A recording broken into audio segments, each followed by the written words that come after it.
一起来看精彩短剧《两世姻缘错》故事解说。20年浮沉过往，如一场刺骨大梦，辗转回望，桩桩件件依旧清晰历历。那年，我与继美江宛如同步及笄，正值京中贵女定亲的年岁，2份顶级婚书同时送入江家，成了街坊邻里津津乐道的盛事。彼时，大晋镇国大将军谢兆安年少从军，战功赫赫，凭一己之力稳住边疆安稳，是朝野皆知的少年英雄，更是满京贵女趋之若鹜的良人。颇天富贵在前，江宛如怎能甘心错过？他日日软缠硬磨，抢先攥住了将军府的姻缘，将人人艳羡的高门婚约占为己有。而留给我的，只剩寒门书生刘文照那纸朴素单薄的婚书。一时之间，满城皆是惋惜之声。旁人都道我命薄，放着滔天荣华不沾，偏偏要嫁入清贫门户，往后半生注定劳碌清贫。江家下人也私下议论，嫡女温顺无争，福气浅薄，远不如庶妹精明通透，懂得为自己谋划。彼时的我性情温软，不善争抢，只当是命数天定，默然应下婚约，心甘情愿嫁给了一穷二白、一无所有的刘文照。无人预料，命运翻覆无常，世人眼中的云端良缘，终成炼狱。人人鄙夷的寒门亲事，反倒修成锦绣荣光。江宛如费尽心思抢来的将军府，从未是什么锦绣巢穴，而是吞噬人心的无间地狱。大婚2年，边境战火重燃，谢兆安披甲出征，浴血抗敌，最终马革裹尸，战死边疆，英雄陨落，举国悲痛。可谢家上下却将丧夫之痛、家国之憾尽数迁怒于心腹江宛如。他们无端定罪，言他命格不详，克夫招祸，认定是他心性狭隘，行事浅薄，扰得将军心绪不宁，才落得战死沙场的结局。昔日风光无限的将军主母，转瞬沦为谢家罪人。江宛如被褫夺所有体面，剥去华服首饰，打入阴冷潮湿的柴房，整整10余载，日日粗食冷饭，寒风吹骨，夜夜孤寂无依，受尽折辱。漫长的黑暗与搓磨，终究将他逼得彻底疯癫。反观我，守着清贫寒门，熬过数年拮据岁月，终得苦尽甘来。刘文照天资卓绝，心怀远志，我数十年如一日为他打理家事，并除俗扰，伴读晨昏，默默撑起整个家，让他得以潜心治学，深耕仕途。功夫不负有心人，他一朝金榜题名，高中状元，自此平步青云。数十年宦海沉浮，最终官至丞相，位极人臣。他感念我半生操劳，不离不弃，贤良佐夫，屡次上书为我求取诰命。终于在我年岁渐长，褪去青涩之时，天子圣谕降临，满堂生辉。奉天承运，皇帝诏曰：刘江氏聪慧敏捷，端庄淑瑞，敬慎居心，率礼不越，克勤克俭，佐夫有成，捉即册封为一品诰命夫人。钦此。凤冠霞帔，诰命加身，是古代女子毕生所求的极致荣光。册封大典当日，相府宾客迎门，车马不绝，满朝文武携眷道贺。我立于高台之上，受万人朝拜，风光举世无双。可这份人人艳羡的荣光，于我而言，早已是压在肩头的沉重负累。半生操劳，终生奔波，我从未有过一日清闲，早已身心俱疲。盛宴喧嚣之际，衣衫褴褛、状若疯魔的江宛如突然从人群中冲出，他眼底盛满极致的嫉妒与恨意，看着我一身荣华圆满顺遂，对比自己10载囚牢、一无所有的凄惨境遇，彻底丧失理智。趁着众人不备，他拔下头上金簪，狠狠刺入我的心口，刺骨剧痛席卷全身，温热鲜血浸透华贵霞帔，满堂欢歌骤然死寂，宾客哗然，下人惊叫，混乱声响此起彼伏。我捂着流血的伤口，望着眼前癫狂的继妹，心中无恨无怨，只剩无尽倦怠，轻声叹道：妹妹，就算你不动手，这般操劳一生，不得清闲的日子，我也早已过够了。意识渐渐沉沦，我以为这场疲惫的人生终将落幕，可天旋地转之后，睁眼却是熟悉的雕花窗棂，清雅兰香，暖光透过窗格洒落，温柔明媚，不染半分血色沧桑。只因宛如，你们过来。继母温和的嗓音清晰传来。我怔怔抬眸，看着尚且年轻的继母，望着身旁梳着双压髻、青涩娇嫩的江宛如，心头巨浪翻涌。我回来了，回到了20年前，回到了姐妹2人尚未定亲、命运初分的抉择之日。所有悲剧尚未发生，所有荣光尚未落笔，一切都还来得及。堂中桌案上静静摆放着2份落差悬殊的婚书，鎏金华贵的是忠良满门、权倾朝野的将军府谢家，朴素简易的是清贫度日、前路未知的寒门刘家。前世江宛如拼死争抢谢家婚约，落得半生疯癫凄惨。这一世，我抢先开口，语气平静却无比笃定：娘，我嫁刘家。厅堂瞬间死寂，继母满脸错愕，全然不解我为何甘愿舍弃破天富贵，选择清贫寒门。而身侧的江宛如身形骤僵，瞳孔紧缩，眼底瞬间闪过震惊与慌乱。我唇角微淡勾起，心中了然，他也重生了。他经历过将军府的炼狱折磨，深知谢家荣光之下的刺骨凶险，重生归来，一心避开谢家死局，只想夺走我前世的状元良缘，稳稳坐定一品诰命的位置。短暂慌乱过后，他迅速收敛心绪，装出温顺懂事的模样，假意退让。长姐莫要冲动，将军府是顶级高门，荣光无双，你自幼失势，我岂能让旁人非议继母苛待嫡姐？这般好姻缘，理应归你。字字体贴，句句退让，实则满心算计，暗藏私心。我淡然应声，不必，我心意已决。妹妹若中意，这门亲事便让于你，指望你日后莫悔。江宛如假意推辞几番，顺势应下婚事，装作万般无奈，只得遵从的模样。我躬身告退，转身离去，将身后的算计与喧嚣尽数隔绝。我走后，继母终于按捺不住疑惑，厉声斥责江宛如糊涂。将军府随手一份聘礼，便是寻常人家几辈子的积蓄，你竟白白推让，非要选一介寒门书生。江宛如满心笃定，带着洞悉命运的自负与后怕。福财富贵皆是虚妄，刘文照日后必中状元，位极人臣，我嫁他自有一世尊荣。可将军府是吃人火坑，我曾亲历一事，只因冲撞了谢兆安的义妹夏彦冰，便被他记恨在心。他战死后，我被谢家囚禁柴房10余载，日日受辱，生不如死。那般炼狱，我绝不再踏足。继母只当他年少一小，危言耸听，无奈叹气，终究默许了这门荒唐婚事。无人知晓我心底深藏的执念与恩情。前世我幼弟游猎遇险，被乱军围困，箭在弦上，是途经此地的谢兆安挺身而出，浴血相救，以一己之力保住江家唯一幼子，护我和家周全。世人皆赞他铁血无情，杀伐果断，唯有我知晓，他心怀家国，赤诚善良，一生忠君报国，镇守山河，最终却落得战死沙场，身败名裂，无人感念的凄惨结局。今日恰逢丢病吉日，我立于庭院花海，折下3枝繁花迎风抛洒。气病痛，气灾厄，气烦忧，心底默默立誓，谢兆安，前世你护我和家安稳，这一世换我护你平安顺遂，护谢家满门荣光，祝你避开宿命劫数，洗尽半生污名。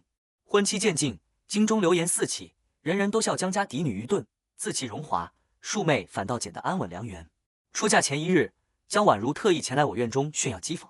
她轻抚崭新嫁衣，眉眼得意，娘疼我，为我备了20台嫁妆，纵使嫁入寒门，我也绝不会被夫家轻视。反观姐姐，嫁妆单薄寒酸，明日嫁入赫赫将军府，怕是要被下人耻笑，丢尽颜面。见我沉默不语，她愈发肆无忌惮，压低声音恶毒诋毁。谢家无善人，谢兆安是非不分，眼瞎心盲，谢老夫人刻薄自私，冷漠寡情，你嫁过去便是自投地狱，日后有的是苦日子煎熬。句句诅咒，字字诛心，满心盼着我重蹈他前世的覆辙。我再也按捺不住心底怒意，扬手一记清脆耳光，彻底打破虚假平和。江宛如捂着火辣辣的脸颊，满眼难以置信，你敢打我？我目光凛冽，字字铿锵，我为何不敢？谢家3代忠良，血染山河，谢兆安领兵驱敌，守护万民，以一身铁血换天下太平。这般顶天立地的忠良之家，岂容你鼠目寸光，忘恩负义之徒肆意污蔑诋毁？我院外暗藏的谢家探子将这番话尽数听在耳中，火速回府禀报谢老夫人。老夫人听闻始末，抚掌赞叹，满心欣慰。好一个通透大义、知恩懂理的嫡女，这般品行气度，才配得上我谢家主母之位。她当即下令翻倍增补聘礼，再加20台嫁妆，倾尽府中之力筹备大婚仪式，是要让全城皆知谢家迎娶的是一位品行高洁、心怀家国的贤妻。大婚当日，盛况空前，将军府10里红妆，锣鼓喧天，数十台礼箱绵延街巷，珍宝满目，华贵无双。侍卫肃穆，下人规整，满城百姓争相围观赞叹。反观江宛如的迎亲队伍，冷清寒酸，寥寥无几，无厚礼，无排场，两厢相较，高下立判，难堪至极。2顶花轿擦肩而过之际，江宛如猛地掀帘，眼神阴鸷怨毒，咬牙诅咒：江芷英，你别得意，你抢了我的退路，早晚重蹈我的覆辙，受尽谢家搓磨。我端坐轿中，淡然回之，拭目以待。宿命的炼狱，困住的是心性狭隘、忘恩负义之人，困不住心怀良善、坦荡通透的我。入府敬茶，礼数周全，我躬身奉茶，温顺得体，尽显大家闺秀气度。谢老夫人满心欢喜，亲手将谢家代代相传的主母玉镯赠予我。郑重认可我谢家儿媳、府中主母的身份。身侧的谢兆安眉眼微柔，带着几分将门子弟的愧疚。将门纷争劳碌，娶你入门，怕是委屈了你。我抬眸浅笑，字字真诚。夫君镇守家国，护佑万民，是世间英雄。能嫁与夫君，是只因三生之幸，何来委屈？寥寥数语，温柔通透，让谢兆安心底微动，对我平添几分动容与珍视。未曾想新婚夜半，风波骤起，贴身丫鬟慌张来报，将军义妹夏彦冰突发腹痛呕泻，昏迷不醒。下人查证，直指是我院中送去的糕点作祟。谢兆安连夜闯入婚房，眉眼复霜，气场凛冽，满心质问：你为何要对燕冰下手？夏彦冰与他有救命之恩，是他心中无可撼动的特殊存在，故而他第一时间便将嫌疑扣在我身上。我神色平静，条理清晰，从容自证清白。今日大婚，我终日在前厅待客，全程有人见证，未曾离席半步。我院中下人尽数忙于婚事，无人有闲暇私自送食，暗中下毒。我入门不过一日，一举一动皆在众人眼底，绝无作案之机。我的坦荡磊落，稍稍消解了他的疑虑。他沉默片刻，以将门规矩立下三令：善待夏彦冰，不苛待下人，恪守府中礼制。我悉数温顺应下，无半分敌气交惊，无半分怨怼不满，通透识大体的模样，让他心底愈发认可。次日清晨，我不计昨夜误会，体恤府中下人连日操劳，尽数分发赏钱，体恤辛劳，赢得满府下人真心归服。不仅如此，我顾全大局，摒弃后宅狭隘，主动提议为独居偏院、居所简陋的夏彦冰调换宽敞院落，添置器物，尽显主母胸襟与格局。谢兆安彻底打消所有疑虑，暗自庆幸自己得娶一位贤良通透、格局高远的妻子。昨夜的猜忌与试探，尽数化作愧疚与敬重。婚后第3日乃是新妇回门之日，最是关乎女子颜面。江婉如早早立在江家门前等候，满心笃定我会孤身回门，受尽羞辱。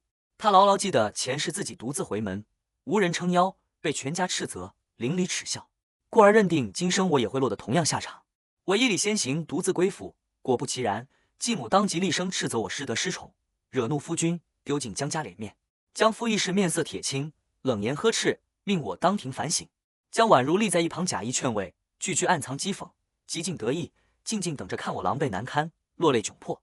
就在满堂苛责、流言将起之际，门外车马轰鸣，锣鼓震天。谢兆安携数十台厚重回礼登门，珍宝罗列，价值连城，气度卓然，风华绝代。他对着错愕的江家长辈温和颔首，礼数周全。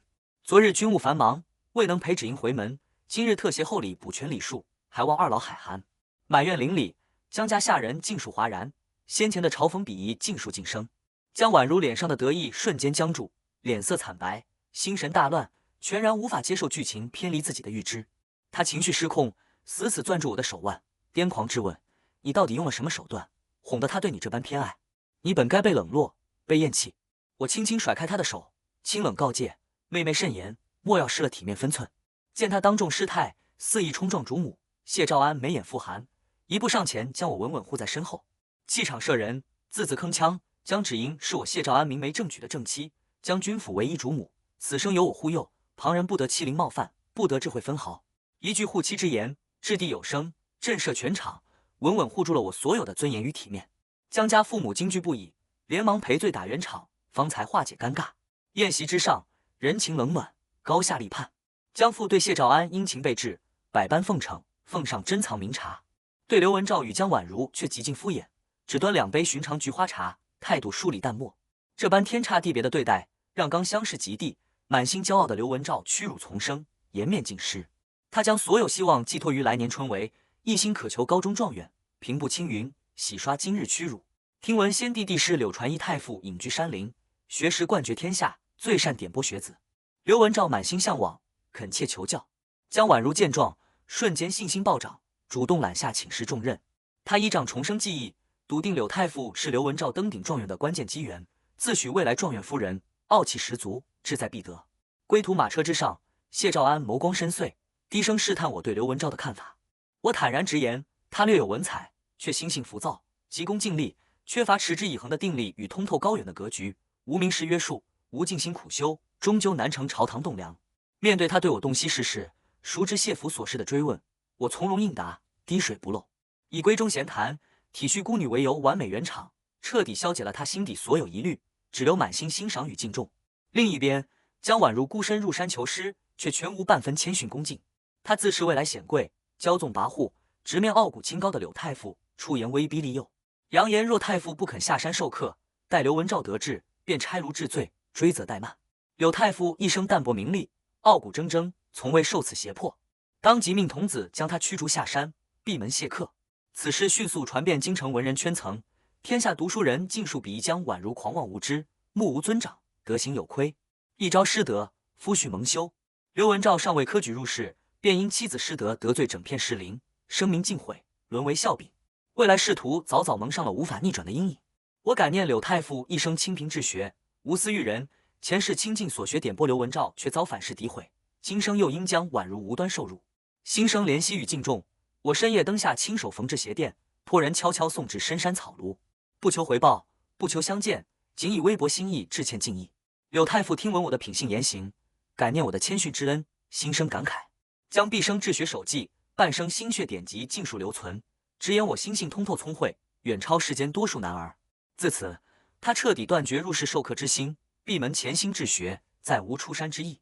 求师失败，江婉如毫无悔过自省之心，反倒将所有过错归咎于柳太傅。彼时他已然身怀有孕，却满心戾气，狭隘偏执，日日在刘文照耳边挑拨离间，诋毁太傅，不断灌输怨怼恨意，屡屡撺掇夫君得志后报复泄愤。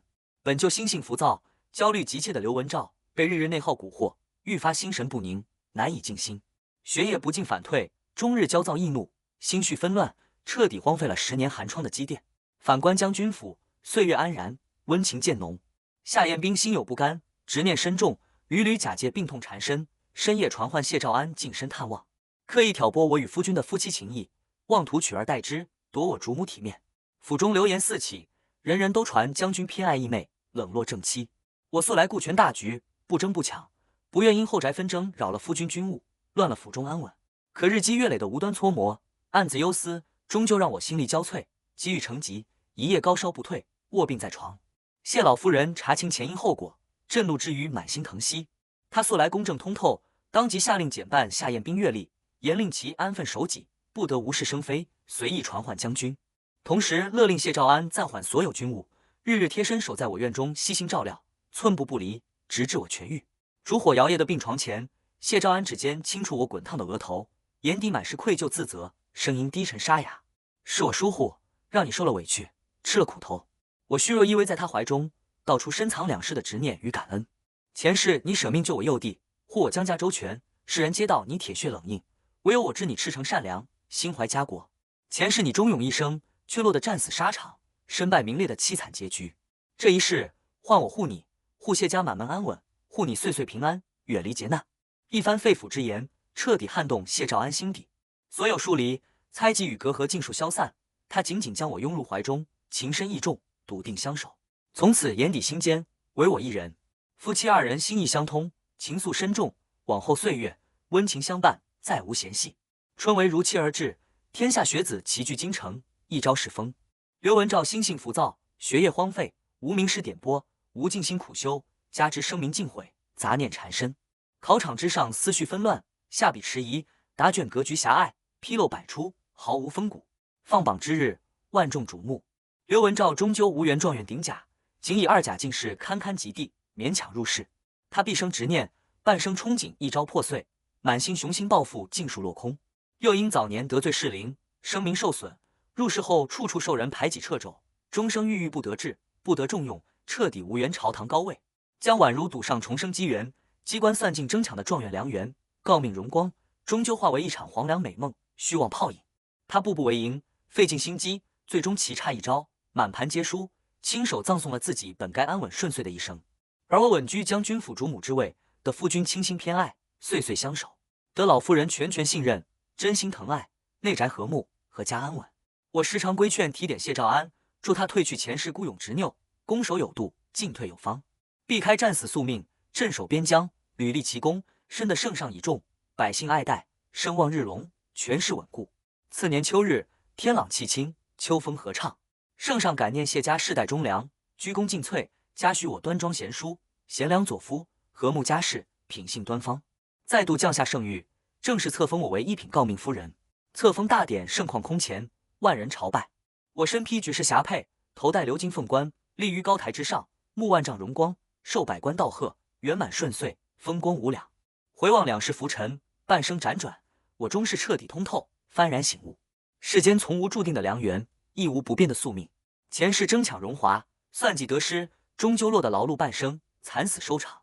今生心怀良善，知恩图报，沉稳守礼，坦荡立身，不求虚名，不贪浮华，反倒揽尽世间偏爱与无上荣光。真正的良缘，从来不是争抢而来，而是德行配位，本心所得。心有善念，行有分寸，知恩必报，沉稳自持，方能挣脱宿命桎梏，避开人间炼狱，得良人相伴，岁月安稳，守一世繁花，一生荣光。